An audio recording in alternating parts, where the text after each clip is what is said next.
سلامونه نیکی هیله و احترامات. مسلمانان نړۍ د خبره وی چې امریکا د مذهبي په میانس د فصلې د ختمولو د پوره یو نوی قرآن تصنیف چې نوم یې ورکړ دی ټراینګل آف مونوتیزم قرآن. په دغه کې توبه شوی قرآن، تورات او انجیل د دغه آیتونه شامل دي. دا کتاب فی الحال په کویت څخه تقسیمیږي ډېر زرو میاشتو ته ورسیږي. یقینا د امریکا چې کوم اقدام پورته کړ دغه په مسلمانانو نړۍ او په سپیڅلي کتاب قرآن باندې یوه لویه حمله ده چې په سخت الفاظ یې غندنه پکار ده او مسلمانانو نړۍ ته پکار ده چې د دغه مخنیوی وکړو، احتجاجونه وکړو او خپل اوس پورته کړو.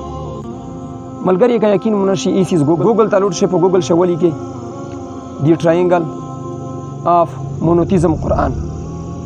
تاسې خپل ووینئ، حقیقت په سترګې ووینئ، تاسو ته پته ولګي چې واقعي د امریکې په رښتیا یعنی امریکا په رښتیا د کتاب تصنیف کړی دی.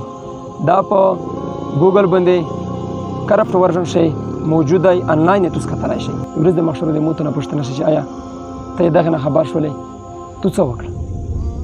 نو کم څه کم یې شو که څه نشي کړلی خپل اوس پورته کړي، خپل مسلمان وروڼه د دغه نه خبر کړي دغې فتنې نه. او دغه ضروري پیغام مخشنر مسلمان وروڼه ته ضرور ورسوئ.